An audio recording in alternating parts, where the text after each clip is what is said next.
అదానీ అంబానీ వంటి బడా పారిశ్రామికవేత్తలకు లబ్ధి చేకూర్చేందుకే కేంద్ర ప్రభుత్వం డీజిల్ పెట్రోల్ ధరలను పెంచిందని ఎమ్మెల్యే కూనంనేని సాంబశివరావు ఆరోపించారు. ఎన్నికలకు ముందు ధరలు పెంచమని చెప్పి ఎన్నికల తర్వాత ధరలు పెంచిన నరేంద్ర మోడీ ప్రభుత్వం మోసకారి ప్రభుత్వంగా మారిందని విమర్శించారు. పెంచిన పెట్రోల్ డీజిల్ సిలిండర్ ధరలను తగ్గించాలని డిమాండ్ చేస్తూ సిపిఐ హైదరాబాద్ జిల్లా కౌన్సిల్ ఆధ్వర్యంలో చేపట్టిన నిరసన కార్యక్రమంలో కూనంనేని పాల్గొన్నారు. మోడీ గారి ప్రభుత్వం మోసకారి ప్రభుత్వం అనే వాళ్ళ అభిప్రాయం.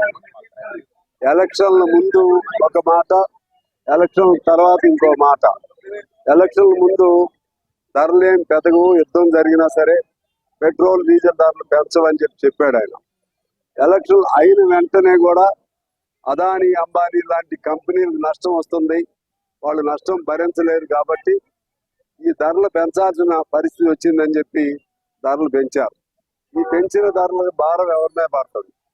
భారమేమో పేదల మీద, లాభమేమో పెద్ద కంపెనీలు, అదానీ అంబానీ కంపెనీలకి లాభం. దాన్ని బట్టి మోడీ గారి ప్రభుత్వం ఎవరి పక్షాన ఉందో ఇవాళ అర్థం అవుతా ఉన్నాయి.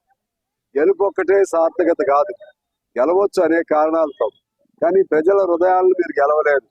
మీరు గెలిచిందంతా కూడా ఓట్ల లోపంలో అనేక నినాదాలు వెనక అనేక